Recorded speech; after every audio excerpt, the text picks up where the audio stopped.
Halo Sobat Alur Film, di video kali ini gue bakal bercerita tentang sebuah film yang berjudul Special Delivery. Tapi sebelum kita masuk ke alur ceritanya, gue berterima kasih sama kalian semua yang udah sempetin mampir di video ini dan juga kalian yang udah subscribe, like maupun komen. Gue doain kalian semua diberikan kelancaran rezeki dan juga kesehatan selalu. Oke, tanpa banyak basa-basi lagi, langsung aja kita mulai alur ceritanya.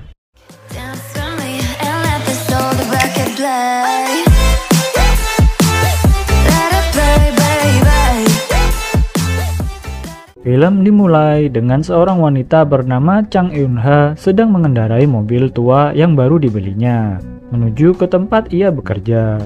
Di sana ia bertemu dengan rekannya yang bernama Asif. Asif bekerja sebagai montir di tempat itu. Setelah Eun-ha menyerahkan mobil buntutnya kepada Asif, ia masuk ke kantor untuk menemui bos sekaligus orang yang menyelamatkan dan merawat Eun-ha semasa ia kecil. Karena Eun-ha ini adalah pelarian dari Korea Utara saat ia masih kecil. Orang itu bernama Baek. Ia adalah pemilik dari tempat pembuangan mobil bekas di wilayah Pekang, Korea Selatan. Tetapi usahanya itu hanyalah kedok saja. Usaha yang sebenarnya adalah jasa pengiriman barang yang ilegal. Baek memberikan sebuah misi pengiriman kepada Eun-ha. Eun-ha merupakan driver andalan Baek karena Eun-ha sangat ahli dalam mengemudi. Eun-ha diminta untuk mengantar dua orang pria pergi ke suatu tempat untuk menghindari kejaran orang-orang yang akan membunuh mereka.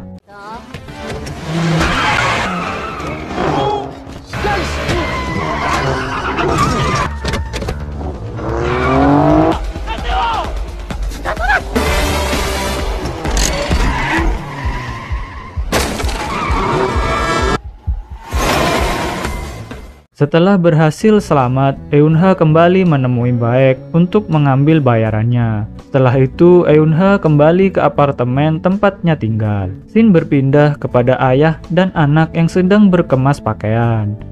Ayahnya bernama Kim Do-sik dan si anak bernama Kim So-won. Kim Do-sik ini merupakan mantan pemain baseball yang beralih profesi menjadi seorang broker keuangan yang sedang diburu oleh kliennya karena membawa lari sebuah kunci untuk membuka rekening yang berisi 30 miliar won. Do-sik berencana untuk meninggalkan Korea Selatan dengan anaknya menggunakan paspor palsu.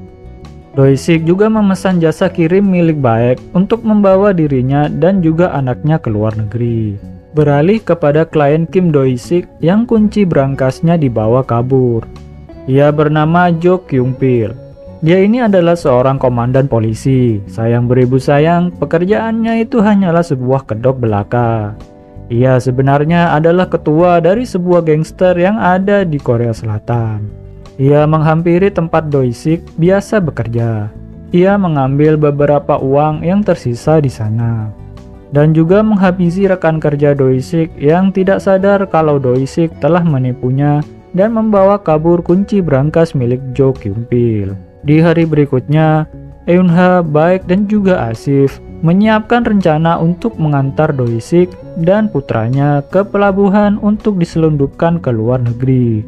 Sayangnya Do-sik yang tengah bersembunyi di sebuah lapangan baseball ketahuan oleh Jo Kyung-pil karena anak buah Jo Kyung-pil melihat lokasi dari postingan anak Do-sik di sosial media. Ketika Eun-ha menunggu Do-sik, yang datang menemuinya hanya anaknya yang bernama Kim So-won.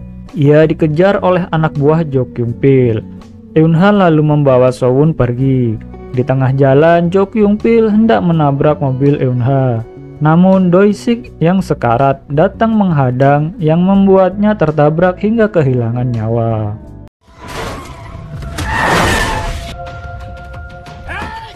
Jo Kyung-pil yang kehilangan jejak Eun-ha dan So-won lalu memanfaatkan posisinya sebagai komandan polisi untuk memerintahkan bawahannya melacak Eun-ha yang ia tuduh sebagai pembunuh dan penculik. Eun-ha ditemukan oleh anggota kepolisian karena terlihat pada CCTV sebuah supermarket.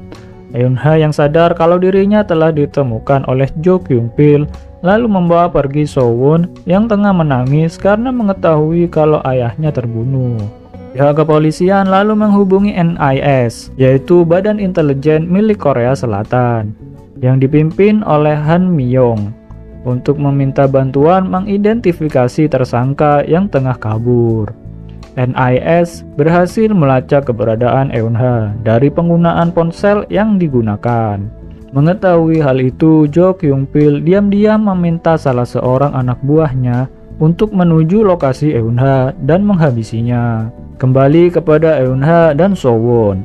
Eun-ha yang mencoba untuk menemui ibu So-won bertujuan untuk mengembalikan So-won kepada ibunya.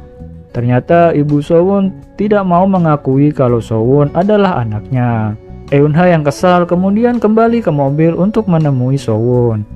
Ketika ia mengatakan kejadian yang sebenarnya kepada So-won, Eun-ha diserang dari belakang oleh anak buah Jo Kyung-pil yang telah membuntutinya sejak dari tempat ibu So-won. So-won lalu dibawa pergi oleh anak buah Jo Kyung-pil. Eun-ha yang mengetahui hal itu berusaha untuk menyelamatkan So-won.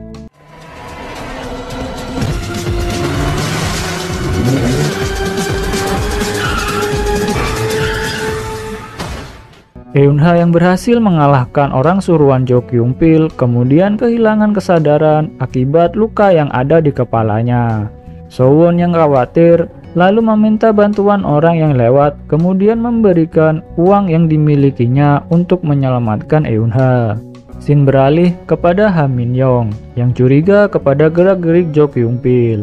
Ia meminta tim NIS untuk melakukan olah TKP di tempat Kim Do-sik terbunuh. Di sana, tim NIS menemukan jam tangan digital milik Do-sik. Setelah diteliti lebih lanjut, ternyata Do-sik sempat merekam percakapan antara dirinya dengan Jo Kyung-pil ketika Do-sik diinterogasi. Ha Min-yong yang mengetahui hal itu kemudian meminta kepolisian untuk segera melacak lokasi Jo Kyung-pil. Kembali kepada Eun-ha. Ia tersadar di sebuah mobil buntut yang didapat So-won saat menolong Eun-ha waktu dia pingsan. Eun-ha lalu membawa So-won kembali ke tempat baik di pembuangan mobil bekas. Ia meminta Asif untuk menjaga So-won, sedangkan Eun-ha pergi menemui kapten kapal yang akan menyelundupkan So-won ke luar negeri, menemui ayah Asif guna dititipkan di sana. Jo Kyung-pil yang berhasil melacak tempat Eun-ha yang sering berganti plat nomor mobil bekas, kemudian menghampiri tempat pembuangan mobil bekas milik Baek. Ia beserta anggotanya menghajar Baek habis-habisan, kemudian menginterogasinya. Beruntung saat Baek dihajar, ia sempat menghidupkan speaker kantornya, sehingga percakapan mereka didengar oleh Asif dan So-won. Asif lalu menyembunyikan So-won di dalam bagasi mobil. Ia lalu mencoba untuk menyelamatkan Baek. Namun sayang, Asif yang tak pandai berkelahi harus tertangkap oleh anggota Jo Kyung-pil. Asif yang tertangkap kemudian disiksa dan ditanya tentang keberadaan Eun-ha dan So-won. Melihat hal itu, Baek lalu berkata akan menyerahkan kunci yang Jo Kyung-pil cari-cari selama ini. Baek kemudian membuka brankas rahasianya, namun yang ia ambil bukannya kunci rekening bank, melainkan sebuah shotgun. Ia menembaki anggota Jo Kyung-pil sampai kemudian tertembak oleh Jo Kyung-pil. Salah seorang anggotanya menemukan kunci untuk membuka brankas rekening bank milik Jo Kyung-pil. Namun karena suara tembakan tadi, ada laporan kepada pihak kepolisian yang kemudian diteruskan kepada Han Mi-yong. Han Mi-yong meminta petugas kepolisian dan juga tim NIS untuk segera menuju TKP.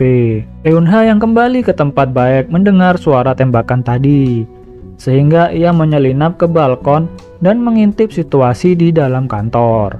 Ia melihat Asif yang berlumuran darah dan juga Baek yang sudah terbujur kaku. Eun-ha sangat marah melihat hal tersebut. Ia lalu mematikan listrik di dalam kantor itu, kemudian mencoba menghabisi anggota Jo Kyung-pil.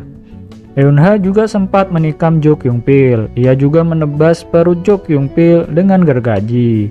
Sayangnya Jo Kyung-pil masih sanggup bertahan. Eun-ha yang kemudian dipukul dari belakang terjatuh. Beruntung ia menemukan shotgun milik Baek tadi, sehingga Eun-ha dapat melawan anggota Jo Kyung-pil. Asif yang menyelamatkan Sowon lalu pergi untuk bersembunyi. Kemudian Eun-ha yang ditembaki oleh Jo Kyung-pil melompat dari jendela, kemudian mengendarai mobil untuk berkeliling mencari Sowon dan Asif. Sowon yang melihat Eun-ha kemudian berdiri menghentikan Eun-ha. Eun-ha lalu membawa Sowon untuk menjemput Asif yang terluka. Sayang di tengah jalan, Jo Kyung-pil berhasil menabrak mobil Eun-ha menggunakan mobil forklift. Jo Kyung-pil lalu membuang Sowon ke laut yang ada di belakangnya. Eun-ha yang menghampiri Sowon tertembak oleh Jo Kyung-pil. Namun Eun-ha tidak melewatkan kesempatan untuk menusuk jantung Jo Kyung-pil. Mereka terjatuh ke laut. Eun-ha yang masih selamat mendorong Sowon ke permukaan. Namun Jo Kyung-pil ternyata masih bertahan. Ia memborgol kaki Eun-ha bersama dengan dirinya, sehingga ketika Jo Kyung-pil kehilangan kesadarannya, Eun-ha akan terseret ke dasar lautan. Pasukan NIS dan kepolisian datang ke pembuangan mobil bekas. Di sana, Han Mi-yong mendapati Sowon yang mengapung di laut dan juga menyelamatkan Asif yang terluka. Tetapi mereka tidak menemukan Eun-ha dan juga Jo Kyung-pil. Beberapa waktu telah berlalu. Sowon yang kini tinggal di panti asuhan telah memiliki banyak teman dan tidak kesepian lagi. Ketika ia akan pulang dari sekolah, Sowon tertinggal bus karena ia sedang menulis diarinya yang merindukan Eun-ha sebagai penyelamatnya. Ketika ia berjalan, ada sebuah mobil yang berhenti di dekatnya. Sowon kemudian mengintip ke dalam mobil berharap kalau itu adalah Eun-ha. Namun ia tidak menemukan seorang pun di dalam mobil. Sampai akhirnya Eun-ha pun muncul dari balik mobil itu. Sowon sangat gembira melihat Eun-ha yang selamat dari kejadian di laut waktu itu. By the way, Eun-ha selamat karena ia menemukan kunci yang selama ini ia gunakan untuk mencuri mobil. Ia menggunakan kunci itu yang ikut tenggelam bersamanya untuk membuka borgol di kakinya. Setelah itu, Eun-ha mengantar Sowon untuk kembali ke panti asuhan, tempat Sowon tinggal saat ini. Dan film pun berakhir. Nah, itulah tadi alur cerita dari film yang berjudul Special Delivery. Ya, semoga video ini dapat sedikit menghibur kalian semua. Sampai di sini dulu untuk video kali ini, dan sampai jumpa pada video berikutnya. Dance with me and let the soul the record play.